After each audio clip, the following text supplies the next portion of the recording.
They say living well is the best revenge. But sometimes destroying the person who broke you is the only way to heal. Richard Sterling thought his wife Sarah was just a quiet, penniless orphan he could discard once he climbed the corporate ladder. He stole her ideas, drained her bank account, and left her on the street for a younger mistress. He thought he had taken everything. But there was one thing Richard didn't check: Sarah's birth certificate. He didn't know that the homeless wife he just evicted was the only sister of the man about to buy Richard's entire company. And payday. It's coming today. The sound of the pen scratching against the paper echoed like a gunshot in the sterile silence of the conference room. It was done.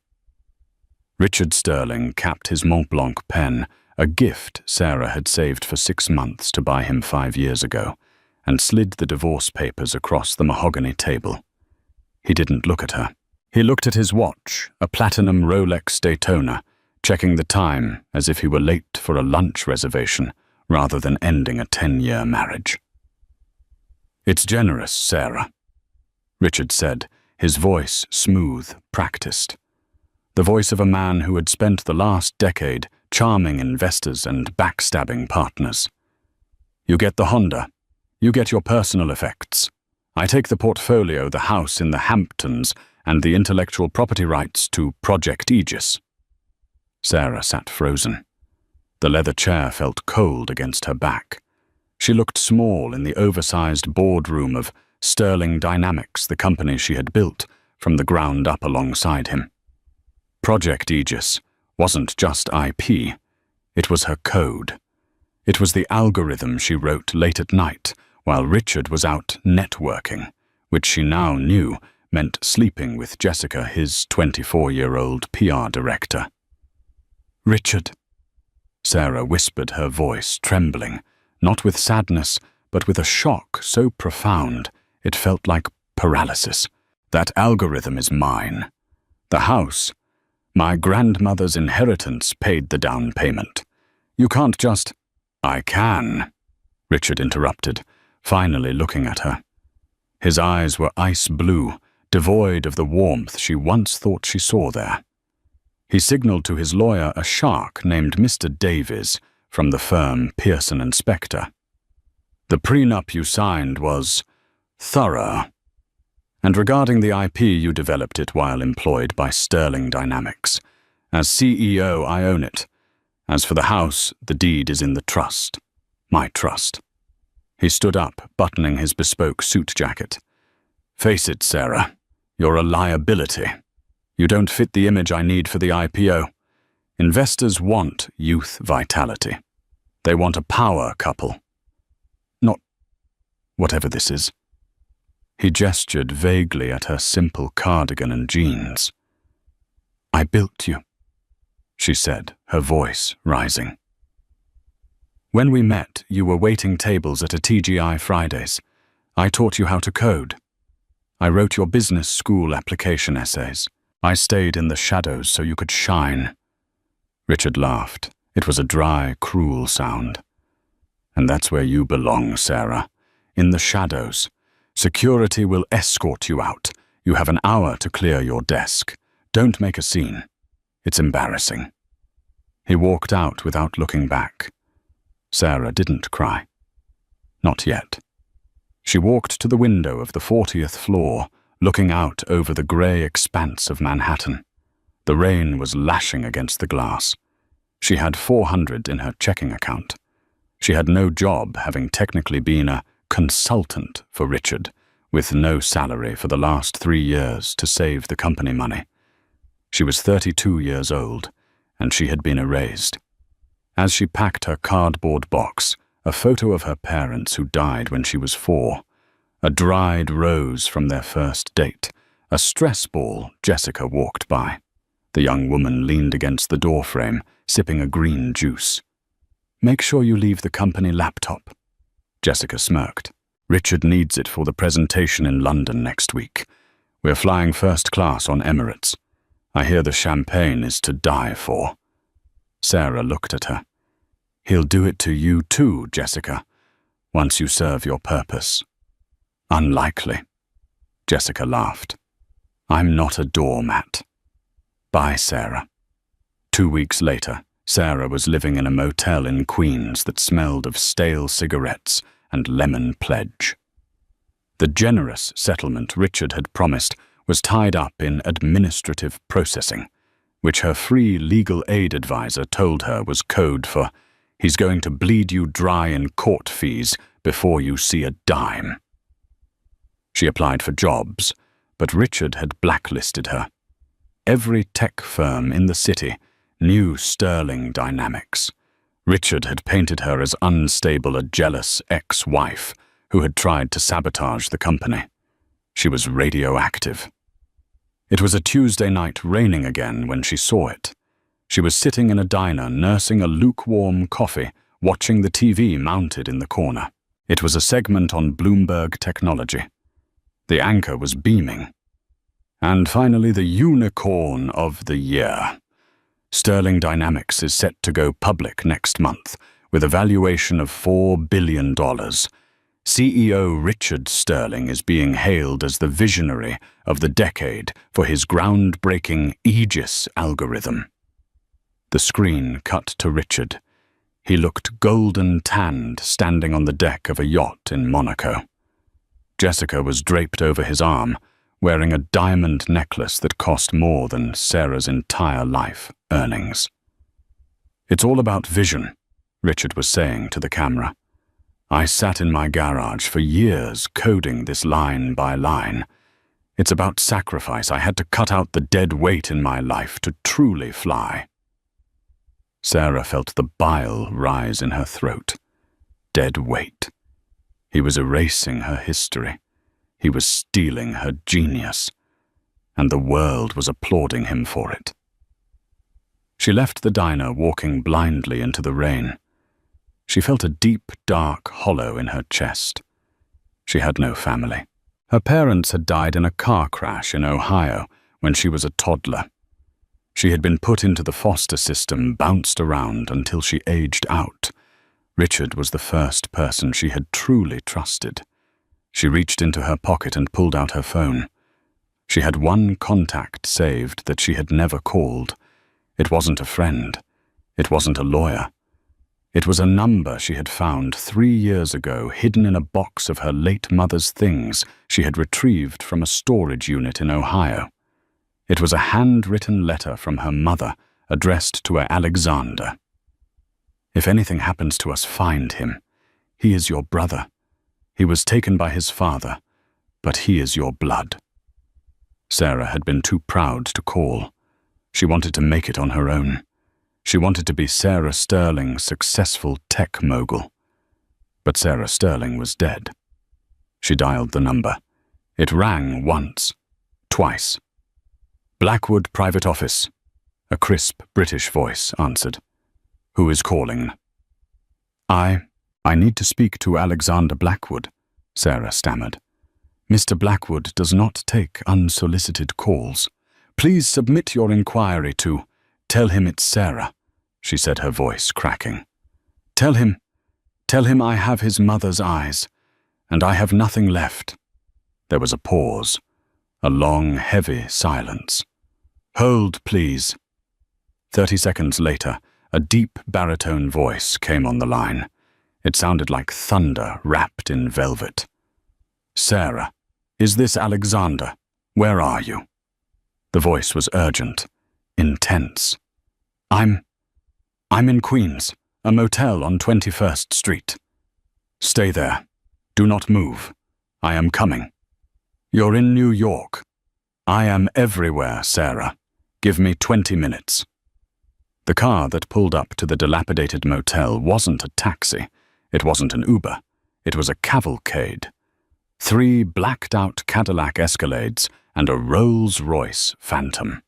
The spinning R on the wheels seemed to mock the cracked pavement of the parking lot. Residents of the motel peeked out through their curtains. Drug dealers on the corner scattered. This was serious money. This was dangerous money. The rear door of the Phantom opened, and a man stepped out. He was tall, 6'4", wearing a charcoal Tom Ford suit that fit him like armor. He had dark hair just beginning to gray at the temples and eyes that were the exact same shade of hazel as Sarah's. Alexander Blackwood, the billionaire owner of Blackwood Holdings, a man who owned shipping lines in Greece, lithium mines in Nevada, and real estate in London that rivaled the royal families. He was known in the business world as the Reaper. He didn't just buy companies, he dismantled them if they displeased him. He ignored the rain, ignored the bodyguards flanking him with umbrellas, and walked straight to Sarah, who was standing under the awning, shivering. He stopped 2 feet in front of her. He studied her face, looking for the ghost of the mother he barely remembered. He saw it. "Sarah," he said softly. "I didn't know if you were real," she whispered. "I looked you up. I saw the magazines. I didn't think you'd want this." She gestured to her wet clothes, her worn-out sneakers. Alexander took off his jacket and wrapped it around her shoulders. It was warm and smelled of sandalwood and expensive scotch. "You are a Blackwood. We do not leave our own behind." He guided her into the back of the Rolls-Royce. The interior was like a spaceship, cream leather, soft, ambient lighting silence, so profound it hurt her ears. "Drive her to the Pierre Hotel," Alexander commanded. Then he turned to Sarah. He opened a crystal decanter and poured her a glass of water. "Drink, then talk. Tell me everything. Who did this to you?" Sarah held the glass with both hands to stop them from shaking. And then the dam broke. She told him everything. The 10 years, the coding, the nights she slept under her desk to meet deadlines, the way Richard slowly isolated her, the divorce, the mockery, the poverty, the fact that Richard was about to become a billionaire on the back of her work. Alexander listened. He didn't interrupt. He didn't look at his phone. His face remained impassive, a mask of stone, but his hand resting on his knee tightened until his knuckles turned white. When she finished, she was crying, exhausted. "I just wanted you to know," she sniffled. "I don't need money. I didn't want to be alone anymore." Alexander reached into his pocket and pulled out a silk handkerchief, handing it to her. "You will never be alone again," he said. His voice dropped an octave. "And you will not need money. You have mine." He pressed a button on the intercom. "Edwards." "Yes, sir," the driver replied. "Change of plans. Call the London team. Wake them up. I don't care that it's 300 a.m. there. Get the acquisition team on the line. And find out everything you can about a company called Sterling Dynamics." Sarah looked up alarmed. "What are you going to do?" "You can't sue him. He has the best lawyers. He has Pearson and Spector." Alexander let out a dark, terrifying chuckle. He poured himself a drink. "Lawyers are for people who follow the rules, Sarah. I don't follow rules. I write them." He looked at her, and for the first time she saw the family resemblance. It was a predator's gaze. "Richard Sterling wants to sell his company, does he? He wants to enter the big leagues." Alexander swirled his drink. "Then let's welcome him. I'm looking for a new technology acquisition. I think it's time Sterling Dynamics met Blackwood Holdings." "He doesn't know who you are," Sarah realized. "He doesn't know I'm your sister. I used the name Sora Cross on our marriage certificate because I never legally changed it from my foster name." "Perfect." Alexander smiled. It was a smile that promised violence. "He thinks he's a shark, Sarah. He's about to find out he's just swimming in my tank." The car glided toward the Manhattan skyline. "We are going to buy him," Alexander said. We are going to let him think he has won the lottery. We will build him up so high that when he falls, the impact will shatter him into dust. And you, my dear sister, are going to be the one who pushes him." The next month was a blur of activity that Sarah could barely comprehend. She was moved into the penthouse suite at the Pierre. A team of doctors, nutritionists, and stylists descended upon her. It wasn't just about making her look good. It was about armor. Alexander told her, "If you want to kill a king, you must look like a queen." She cut her hair into a sharp, asymmetrical bob. She traded her cardigans for tailored Givenchy and Alexander McQueen. She learned to walk not with the hurried shuffle of an overworked coda, but with the gliding confidence of a woman who owns the pavement.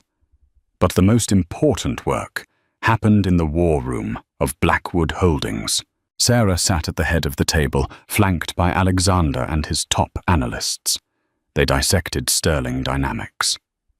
"Here," Sarah said, pointing to a schematic on the screen. "The Aegis algorithm has a flaw.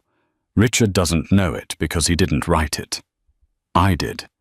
If you overload the server capacity by 300% during the integration phase, the security protocols collapse."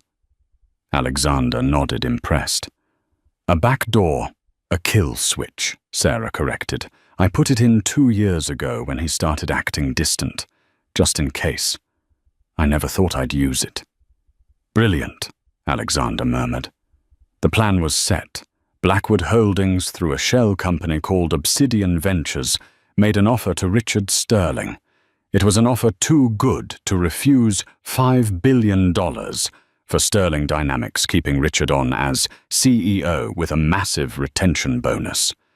Richard took the bait immediately.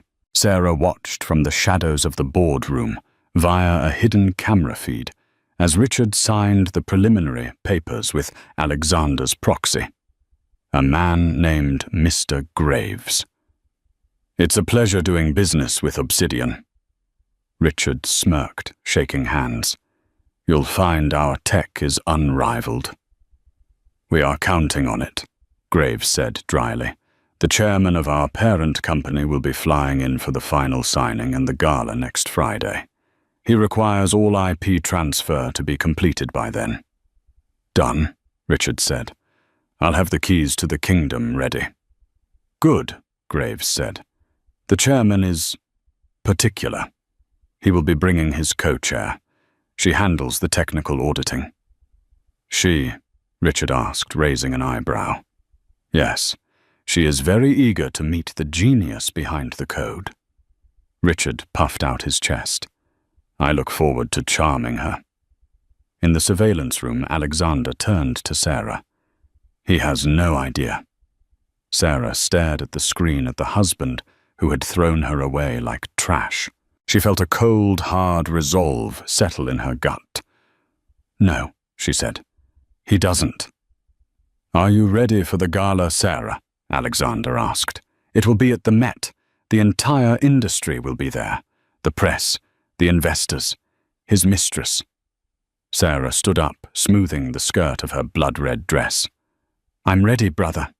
Let's go to work." The night of the gala arrived with the kind of electric tension usually reserved for heavyweight title fights or royal weddings. The venue was the Metropolitan Museum of Art, specifically the Temple of Dendur room. Richard Sterling had rented it out to celebrate the impending acquisition of Sterling Dynamics by Obsidian Ventures. He wanted the world to see him ascend to the throne of the tech world. Richard stood before the floor-to-ceiling mirror in the bridal suite of the Plaza Hotel. He liked the irony of getting ready in a room designed for beginnings when he felt he had finally shed his past. He adjusted his bow tie. It was silk hand-stitched in Milan. He checked his phone. Sterling Dynamics stock was up 15% in after-hours trading, just on the rumors of the deal. "Richard, do I look okay?" Jessica stepped out of the bathroom. She was wearing a shimmering silver gown, that clung to every curve designed by Versace. It was stunning, but Richard frowned. "It's a bit loud, isn't it?" he critiqued, picking a piece of lint off his jacket. "We are meeting the chairman of Obsidian tonight. Old money, European money. They value subtlety, Jessica. Try not to embarrass me." Jessica's face fell, her insecurity flashing in her eyes. "I just wanted to look good for the cameras." "Just smile and don't drink too much champagne," Richard commanded, grabbing his phone. "And if they ask about the development timeline of Aegis, you say nothing. You're the PR director, but tonight you're just the arm, Candy. Let the adults talk." He didn't see the flash of hatred in her eyes as he turned away. He was too busy admiring his own reflection. He was Richard Sterling. He had won. Meanwhile, in the penthouse of the Pierre Hotel, the atmosphere was entirely different. The room was quiet, save for the soft hum of a steamer. Sarah stood on a podium while a tailor made final adjustments to the hem of her dress. It was a weapon of a dress. A deep blood-red velvet custom-made by Dior, structured to look regal and intimidating. It had a high neck, but a back that plunged dangerously low. Her hair, now a sharp, dark bob, framed a face that had been contoured to highlight her cheekbones. The soft, broken woman from the motel was gone. In her place was a statue of vengeance. Alexander Blackwood walked in, holding a small velvet box. He was dressed in a tuxedo that cost more than Richard's car cut, with the severe elegance of a man who owned the room before he even entered it. "Everyone is in position," Alexander said, his voice calm. "My legal team is on site. The press has been briefed that a major announcement is coming. The trap is set." He opened the velvet box. Inside lay a necklace of diamonds and rubies. The centerpiece was a ruby the size of a quail's egg, dark as dried blood. "The Blackwood heart," Alexander said, fastening it around her neck. "Our grandmother wore this to meet the Queen in 1952. Now you wear it to dethrone a peasant." Sarah touched the cold stone.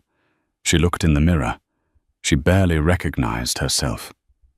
"I'm terrified, Alex. What if he sees right through me? What if I crumble?" Alexander spun her around, gripping her shoulders. "He won't see Sarah, the wife he abused. He will see Sarah Blackwood, the co-chair of Obsidian. He is blinded by his own greed. He sees only the checkbook, not the hand holding the pen." He offered her his arm. "Tonight we don't just win. We rewrite history. Are you ready to take back what is yours?" Sarah took a deep breath. She thought of the rain against the motel window. She thought of the years of stolen credit. She thought of Richard's laugh when he fired her. Her eyes hardened. "Let's go burn it down." The arrival at the Met was a frenzy. Flashbulbs popped like strobe lights. Richard and Jessica walked the red carpet, Richard waving like a politician soaking in the adulation. Reporters thrust microphones in his face. "Mr. Sterling, is it true the deal is worth $5 billion? Richard." "What's next for the visionary of the century?" Richard beamed. "The deal is historic," he told a reporter from the Wall Street Journal. "It proves that true innovation cannot be stopped. Sterling Dynamics is the future."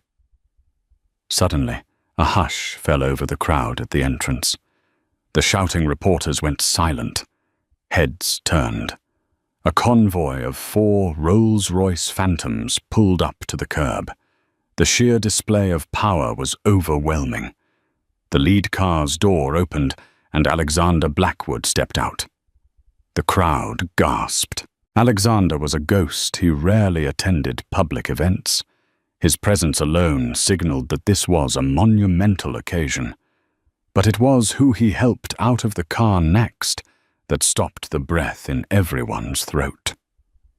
Sarah stepped onto the red carpet. She didn't wave. She didn't smile.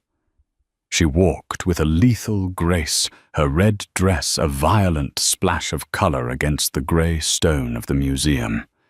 She looked like royalty. She looked like war. "Who is that?" the whispers started. "Is that Alexander Blackwood's girlfriend? No, look at the jawline. They look alike." Richard, standing at the top of the stairs, squinted. He saw Alexander Blackwood. He recognized him from business journals. He felt a surge of triumph. The legendary Reaper had come to pay him homage. But the woman... Richard felt a strange itching discomfort in the back of his brain. There was something familiar about her walk, but he dismissed it instantly. Sarah was probably cleaning tables in a diner in Jersey right now. This woman was a goddess. She radiated wealth. Alexander and Sarah ascended the stairs. Richard stepped forward, extending his hand. His smile went and practiced. "Mr. Blackwood," Richard said, his voice booming for the cameras. "An honor, truly. Welcome to the future." Alexander looked at Richard's hand, then up to his face. He didn't shake it. He just smiled, a cold, predatory curving of the lips. "Mr. Sterling," Alexander said smoothly, "I believe you know my co-chair. She has been managing the technical audit of your files." Alexander stepped aside. Sarah stood directly in front of Richard. She was wearing 4-inch Louboutins, making her nearly eye level with him. She looked deep into his eyes, those ice-blue eyes that had once looked at her with such disdain. "Hello, Richard," she said. Her voice was different, trained lower, sharper. But the intonation was unmistakable. Richard froze. His smile faltered, twitching at the corners. He blinked rapidly. He looked at the ruby around her neck, then back at her eyes. "Sarah," he whispered the word, escaping him like a wheeze. "I prefer Ms. Blackwood tonight," she said loud enough for Jessica to hear. Jessica dropped her clutch. It hit the floor with a dull thud. "Ms. Blackwood," Richard stammered, his brain misfiring. "But the motel, Shall we go inside?" Sarah cut him off, her voice dripping with bored condescension. "We have a lot of paperwork to sign, and I'd hate to keep the press waiting. They do love a good story." She brushed past him, her velvet dress trailing over his expensive Italian shoes. Richard stood there, paralyzed, as the photographers went gold, capturing the moment the king of tech looked like he had seen a ghost. The Temple of Dendur inside the Metropolitan Museum of Art was not merely a venue, it was a declaration of immortality. The ancient Egyptian sandstone temple, illuminated by soft golden uplighting, stood as a witness to thousands of years of history. Tonight, however, it was a backdrop for Richard Sterling's ego. The air smelled of expensive perfume, Baccarat Rouge 540, and Creed Aventus mingled with the crisp scent of chilled vintage champagne. Waiters from Cipriani moved like ghosts through the crowd, balancing trays of caviar-topped blinis and flute glasses of Dom Perignon 2008. Richard Sterling stood near the reflecting pool holding court. He wore a midnight blue tuxedo, bespoke from Brioni, the silk lapels catching the light. On his wrist sat a Patek Philippe Nautilus, a timepiece that cost more than the house he grew up in. He checked it every 3 minutes, not because he cared about the time, but because he liked seeing the diamonds catch the light. "Richard Darling, the CEO of Sequoia Capital, is looking over here," Jessica whispered, clutching his arm. She was wearing a silver Versace gown that was cut aggressively low, a desperate attempt to outshine the wives of the investors. She looked beautiful, but brittle. Her eyes darted around the room with the anxiety of an imposter. "Let him look," Richard murmured, sipping his champagne. "In an hour he won't just be looking. He'll be begging to buy in. Tonight isn't just a merger, Jess. It's a coronation." He surveyed the room. The titans of industry were here. There were board members from Goldman Sachs, tech reporters from Bloomberg and The Verge, and even a few minor celebrities paid to add glamour to the event. They were all here to witness the sale of Sterling Dynamics to Obsidian Ventures for a staggering $5 billion.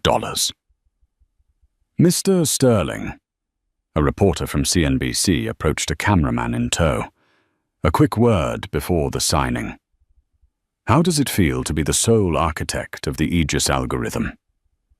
Richard adjusted his bow tie, flashing his perfect veneered smile. "It's humbling, really. You know, many nights I sat alone in the dark, just me and the code building the digital infrastructure that will protect the Western world. It requires a certain fortitude, a singular vision that few possess." He believed it. That was the terrifying part. Over the last 3 years, Richard had told the lie so many times that he had overwritten his own memory.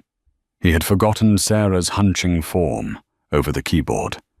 He had forgotten the coffee he brought her while she fixed his syntax errors. In his mind, he was the genius. Suddenly, the hum of conversation in the vast hall died down. It started near the entrance, a ripple of silence that spread outward like a wave. Heads turned. Glasses were lowered. Richard frowned. "What is it? Is the chairman here?" He looked toward the massive glass wall that looked out onto Central Park. The doors opened, and a hush fell over the room that was so profound it felt heavy. Alexander Blackwood entered first. The chairman of Obsidian Ventures looked like a storm cloud trapped in a tuxedo. He was tall, broad-shouldered, and radiated the kind of old money power that didn't need to shout. He walked with a cane, not out of necessity, but as an affectation of authority. But no one was looking at Alexander. They were looking at the woman on his arm. Sarah stepped into the Temple of Dendur like a queen returning from exile to execute traitors. She wore a custom Alexander McQueen gown in a shade of red, so deep it looked like arterial blood. The bodice was structured like armor, the skirt flowing like liquid fire. Her hair, once a frizzy mess tied back with rubber bands, was now a sharp geometric bob that accentuated her razor-sharp cheekbones. Around her neck hung the Blackwood heart, a ruby and diamond necklace that was rumored to have been lost in the 1900s. It glinted under the museum lights, a cold red eye staring at the crowd. "Who is that?" Jessica hissed, her grip on Richard's arm tightening painfully. Richard squinted. His brain refused to process the visual data. He saw the eyes' hazel, intelligent piercing. He saw the way she held her chin, a gesture of defiance he had seen 1,000 times across a dinner table. But the context was wrong. This woman was power. This woman was wealth. This woman couldn't be the mouse he had kicked out of his office. "It can't be," Richard whispered, his stomach dropping through the floor. Sarah and Alexander moved through the crowd. The sea of people parted for them. They didn't stop to chat with the bankers. They walked straight toward Richard. As they approached, the temperature seemed to drop 10 degrees. Sarah stopped 3 feet from him. She was wearing 4-inch Christian Louboutin heels, putting her eye to eye with him. "Good evening, Richard," she said. The voice was the same, smooth calm but stripped of the warmth it once held. It was the voice of a judge reading a death sentence. "Sarah," Richard choked out. The name sounded absurd in this setting. What are you doing here? How did you get in?" "I was invited," she said, her lips curving into a smile that didn't reach her eyes. I believe you're waiting for the co-chair of Obsidian Ventures to countersign the acquisition. Richard blinked rapidly. Yes, but where is she? She is standing in front of you. Alexander Blackwood interjected his voice, a deep baritone rumble. Allow me to introduce my sister, Sarah Blackwood, formerly known as Sarah Cross, and for a brief unfortunate period, Sarah Sterling. The glass of champagne in Richard's hand slipped. It shattered on the stone floor, the sound echoing like a gunshot. Champagne splashed onto his Italian leather shoes, but he didn't move. Sister! Richard gasped. He looked from Alexander to Sarah. That's a lie. You're an orphan. You have nothing. I had nothing because I chose to build something with you, Sarah said, stepping closer, invading his personal space. I hid my name to make my own way. I wanted to be loved for who I was, not for the Blackwood fortune. And you proved to me exactly what that love was worth, didn't you? Jessica stepped forward, trembling. Richard, what is going on? Is this the consultant you fired? Sarah slowly turned her gaze to Jessica. She didn't look angry. She looked bored. The dress is Versace, isn't it? Fall 2023 collection. A bit dated, don't you think? And it pulls terribly at the seams. Jessica gasped, covering her chest with her clutch. We have a schedule to keep, Alexander announced, checking his pocket watch. The presentation begins in 5 minutes. I trust your technical demonstration is ready. Mr. Sterling. Richard was hyperventilating. His world was tilting on its axis. Sarah was a Blackwood. The woman he had left penniless in a motel was the sister of the man buying his company. Yes. Richard stammered, his survival instinct kicking in. He was a salesman above all else. He just had to get through the demo. He had to get the signature. Once the money transferred, he could disappear. He could buy an island. He could escape her. Good, Sarah said. I'm looking forward to seeing your code in action, Richard. I hear it's revolutionary. 10 minutes later, Richard stood on the raised stage in front of the Temple of Dendur. A massive 8K LED screen loomed behind him. The lights dimmed, casting the audience into darkness. He gripped the podium. His hands were shaking so badly, he had to lock his elbows to steady them. He looked out into the void. In the front row, bathed in the glow of the stage lights, sat Alexander and Sarah. She was watching him with the predatory focus of a hawk circling a field mouse. Ladies and gentlemen, Richard began, his voice wavering before he cleared his throat and found his rhythm. Welcome. Tonight, Sterling Dynamics introduces the future. He clicked a remote. The screen flared to life with the sleek metallic logo of Project Aegis. In a world of cyber threats where our data is more valuable than gold, we need a shield. I built Aegis to be that shield, an adaptive polymorphic algorithm that learns from attacks in real time. He was gaining confidence now. The lie was comforting. It was a script he knew by heart. But words are cheap, Richard said, flashing a charming smile that looked ghastly under the harsh lights. Let's see it in action. I am going to initiate a live Level 5 DDoS and malware attack on our local server, and Aegis will neutralize it instantly. He tapped the tablet on the podium. On the big screen, a visualization of the server architecture appeared. Red lines representing the virus began to swarm the blue core. Watch, Richard commanded. The system detects the anomaly. The blue core pulsed. The red lines were pushed back. The crowd murmured in appreciation. It was working. Richard let out a breath, he didn't know he was holding. It was working. He was going to get away with it. In the front row, Sarah opened her small velvet clutch.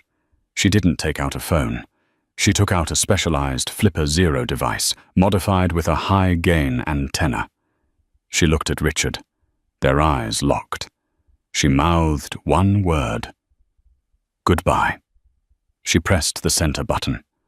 On the giant screen, the blue core didn't just stop fighting. It turned a sickly, violent purple. The smooth hum of the audio system was replaced by a jarring, high-pitched screech that caused audience members to cover their ears. What is that? Richard tapped the tablet frantically. Just a minor audio glitch, folks. 1 second. But it wasn't a glitch. The code on the screen began to unravel. The beautiful interface dissolved, revealing the raw command lines underneath. And then the text started to appear. It wasn't typing. It was being stamped onto the screen in massive block letters. Critical system failure. Unauthorized override. License key revoked. Stop it! Richard yelled at the tech crew in the back. Cut the feed. Cut the video. But the tech crew was helpless. Sarah had bypassed the presentation layer and was communicating directly with the kernel of the software she had built. The text on the screen cleared and a new message appeared, scrolling slowly so everyone could read it. Source code author. Verification.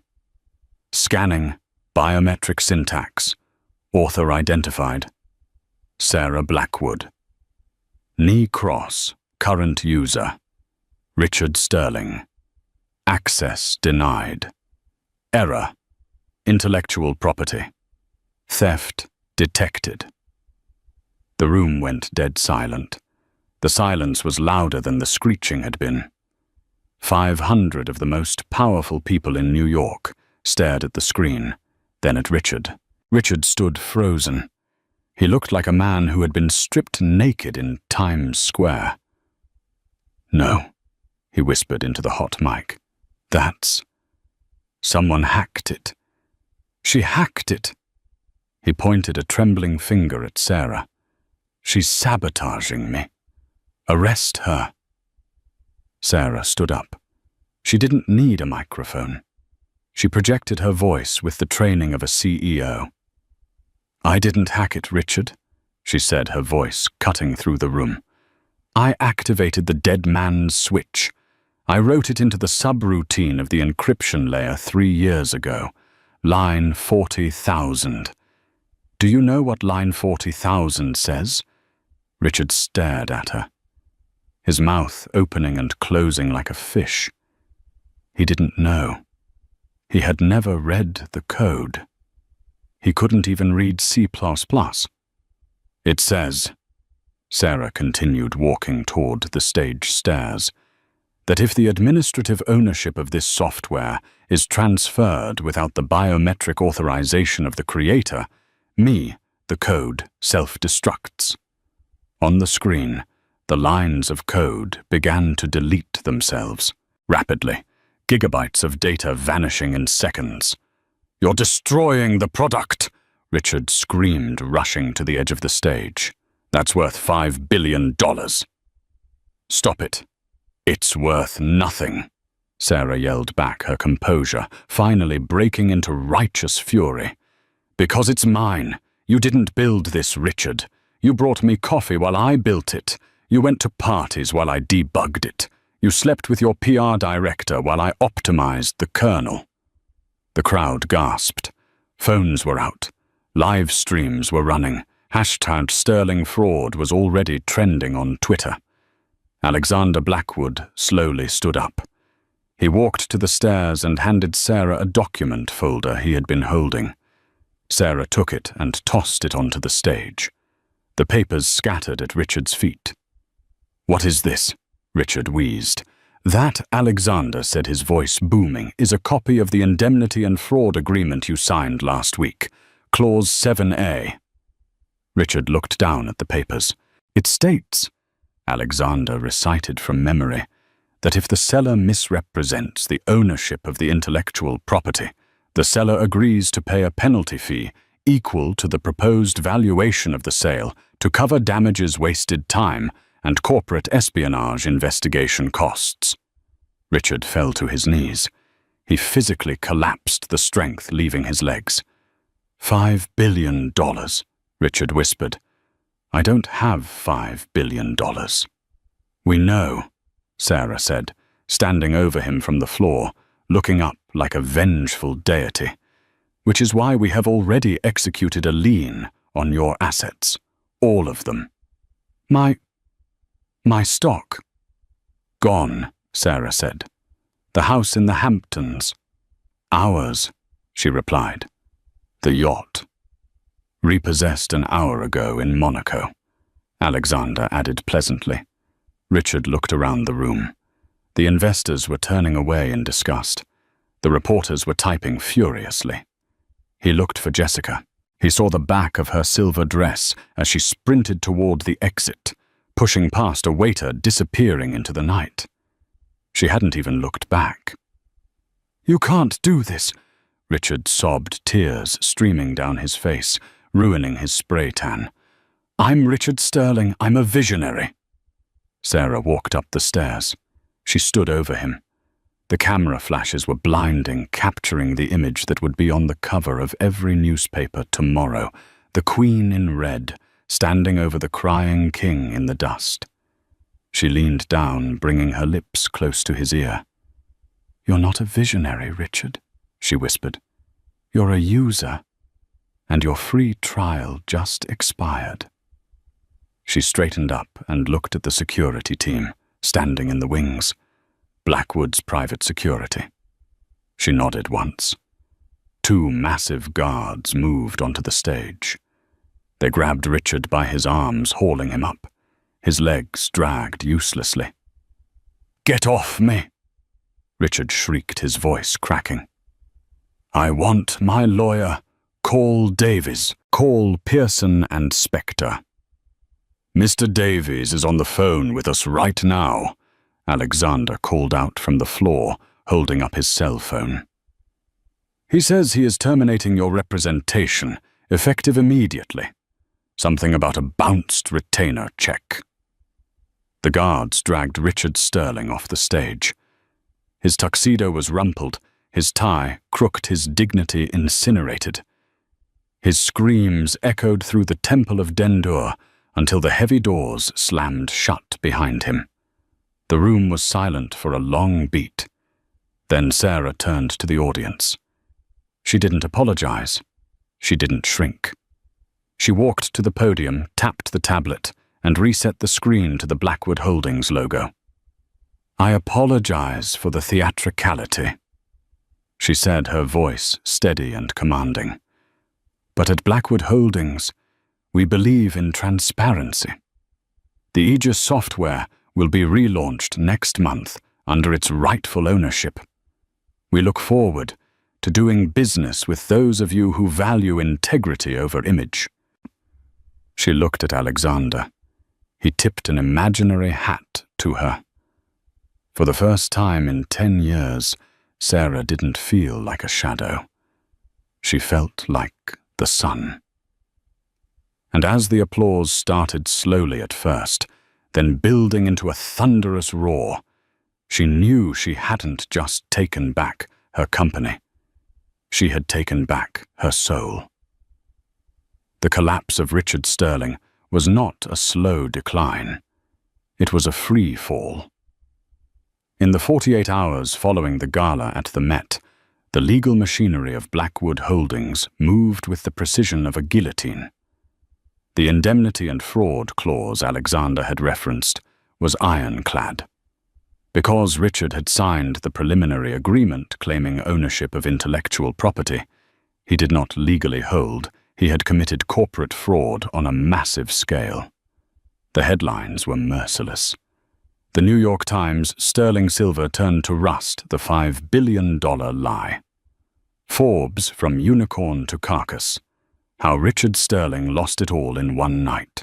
Richard sat in the office of his lawyer, Mr. Davies at Pearson & Spectre. But the atmosphere had changed. There was no premium scotch poured. There were no reassuring smiles. "We have to drop you, Richard," Davies said, not even looking up from his file. "Drop me," Richard sputtered. He looked haggard. He hadn't slept or changed his clothes since the gala. "I pay you a retainer of 50,000 a month." "You can't drop me. Your assets are frozen," Davies replied coldly. The retainer check bounced this morning. Blackwood obtained an emergency injunction at 9:00 a.m. They have a lien on everything. The Hamptons house, the Tribeca loft, the accounts in the Cayman Islands, even your car. My car. The repo men are towing the Aston Martin from the garage as we speak. You're insolvent, Richard, and frankly representing you is a liability to the firm's reputation. Please leave. Richard walked out onto 6th Avenue. It was raining again, a cruel echo of the day he had fired Sarah. He reached into his pocket for his phone to call an Uber, but the screen was black. Service suspended for non-payment. He stood on the curb, the water soaking through his tuxedo jacket, realizing with a dawn of horror that he didn't even have the cash for a subway ticket. 2 weeks later, the physical dismantling of his life began. The auction of his personal effects was held to satisfy a portion of the debt owed to Obsidian Ventures. It was a humiliation ritual. Sarah didn't attend, but she watched the live stream from her new office. Richard's old office, now stripped of his pretentious modern art and redecorated in warm, commanding tones of mahogany and gold. She watched as the auctioneer held up Richard's watch collection. Lot 45, a platinum Rolex Daytona. "Do I hear 20,000? She watched as his custom golf clubs, his wine collection, and even the furniture she had once picked out for their home were sold off to strangers. Then the camera panned to the back of the auction room. There was a commotion. A woman was being escorted out by security. It was Jessica. She looked nothing like the gleaming creature on the yacht in Monaco. Her roots were showing her makeup was smeared, and she was screaming at the auctioneer. "That's my necklace, he gave that to me, you can't sell it." "It was purchased with embezzled company funds, ma'am," the security guard said blandly, guiding her toward the exit. "It belongs to the creditors now." Sarah turned off the screen. She felt a strange sensation. She expected joy. She expected to feel a rush of dopamine. Instead, she just felt clean. It was like scrubbing a stain out of a rug. It wasn't happy work, but it was necessary. Alexander walked in. He was carrying 2 coffees from a small cart on the corner, the kind Sarah used to love, before Richard forbade her from drinking cheap swill. "Thought you might need this," Alexander said, placing the paper cup on her desk. "Did you see?" Sarah asked. "I did." Alexander nodded. "Jessica attempted to sell her story to TMZ yesterday. The monster I dated. She tried to paint herself as a victim of his manipulation. Did they run it? No." Alexander took a sip of his coffee. "I bought the rights to her story for a very modest sum, and then killed it. She gets enough money to buy a bus ticket back to wherever she came from, but she signs an NDA. She disappears. She doesn't get to be famous for destroying you." Sarah smiled a genuine warm smile. "You think of everything." "I protect my family," he said simply. "Now there is one last piece of business. The transfer of the company title. The board is waiting." The final confrontation didn't happen in a courtroom. It happened in the lobby of the Sterling Dynamics building, now renamed Cross Blackwood Technologies. Sarah was leaving for the day, flanked by 2 security guards. She was wearing a trench coat over a sharp business suit, looking every inch the CEO. As she headed toward the waiting Rolls-Royce, a figure stepped out from behind a pillar. It was Richard. He looked unrecognizable. He had lost 20 pounds. His face was unshaven, his eyes wild and bloodshot. He was wearing a cheap tracksuit and worn-out sneakers. "Sarah," he rasped, rushing forward. The security guards moved instantly, blocking him, hands on their holsters. "Back away, sir." Sarah held up a hand. "It's okay. Let him speak." The guards stepped back slightly but remained tense. Richard looked at her, his eyes darting between her face and the expensive car waiting for her. The disparity between them was a chasm 10 miles wide. "Sarah," he said, his voice cracking, I need help. I have nowhere to go. My friends won't take my calls. I'm sleeping in a shelter on 42nd Street. They stole my shoes last night." Sarah looked at his feet. He was wearing mismatched sneakers. "I'm sorry to hear that, Richard," she said evenly. "You can't do this to me," he pleaded, tears welling up in his eyes. "We were married for 10 years. I made a mistake. Okay, I made a terrible mistake. But I built this place. I have ideas I can consult for you. Please, just give me a job. Anything. Even entry level." He fell to his knees on the marble floor of the lobby he once owned. "Please, Sarah. I'm begging you. I have nothing." Sarah looked down at him. She remembered the nights she sat up coding while he slept. She remembered him calling her dead weight. She remembered the look on his face when he evicted her. She crouched down, not to comfort him, but to look him in the eye. "Do you remember what you said to me, Richard, when you handed me the divorce papers?" Richard sobbed, shaking his head. "You said I belonged in the shadows. You said I was a liability." She stood up, smoothing her coat. "I didn't take your money because I'm greedy, Richard. I didn't take your company because I'm cruel. I took them because they were never yours. You were a squatter in the house of my intellect." She signaled to the driver. The car door opened. "I won't give you a job," Sarah said, "because you aren't qualified to work at my company. But—" She reached into her purse and pulled out a single bill. She dropped it on the floor in front of him. It was a $20 bill. "There's a TGI Fridays a few blocks over," she said, echoing his words from years ago. "I hear they're hiring waiters. You used to be good at that. Maybe you can start over. Properly this time." She got into the car. The heavy door slammed shut, sealing out the noise of his weeping. As the car pulled away, merging into the New York traffic, Sarah didn't look back. 6 months later, the boardroom of Cross Blackwood Technologies was buzzing. The quarterly earnings report was out, and the stock had tripled. The release of the Aegis 2.0 software, properly credited to Sarah, had revolutionized cybersecurity for banks and hospitals worldwide. Sarah sat at the head of the table. She wasn't just the sister of a billionaire anymore. She was a titan in her own right. Alexander sat to her right, beaming with pride. "The acquisition of the Silicon Valley chip manufacturer is complete," Sarah announced to the board. "We are expanding operations to Tokyo and London next quarter." The board members applauded. These were serious people, veterans of Goldman Sachs and J.P. Morgan, and they looked at Sarah with genuine respect. After the meeting, Sarah and Alexander stood on the balcony of the penthouse office, looking out over the city. The sun was setting, painting the skyscrapers in hues of orange and purple.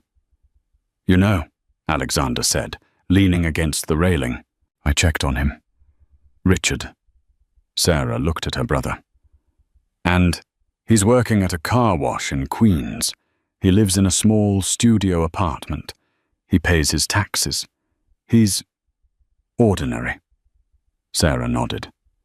"Good. Ordinary is what he always was. He just wore a very expensive mask. She turned to Alexander. I never thanked you properly, Alex. Not for the money, but for believing me when I was standing in the rain with nothing.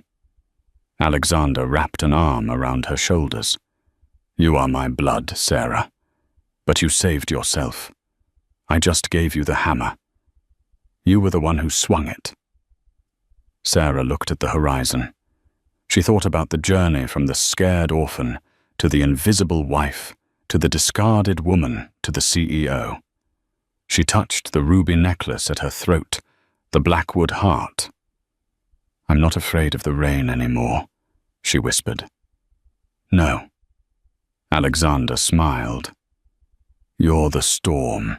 They stood together, two titans above the world, watching the lights of the city flicker on one by one, like stars in a galaxy they now owned. The past was a lesson. The present was a victory. And the future belonged to the woman who refused to stay in the shadows. This story isn't just about revenge. It's about the reclamation of self-worth. Richard Sterling represents the people in our lives who mistake our kindness for weakness and our silence for stupidity. He thought he could extract Sarah's value and discard the person, forgetting that the source of the magic was never the company. It was her. Sarah's journey proves that rock bottom is not the end. It is the solid foundation upon which you build a new empire. She didn't just get her brother's help. She used her own genius, the very thing Richard stole, to seal his fate. It serves as a powerful reminder. You can steal a person's ideas, you can steal their money, but you can never steal their fire. When the underdog bites back, they don't just leave a mark, they rearrange the food chain. Did you enjoy this story of karmic justice? If you felt that satisfaction when Richard was exposed on stage, please hit the like button. It helps more people find this story. What would you have done if you were Sarah? Would you have given Richard a job, or did he deserve the car wash? Let me know in the comments below. And don't forget to subscribe and ring the notification bell. We release new stories of drama, romance, and justice every week. You don't want to miss the next one.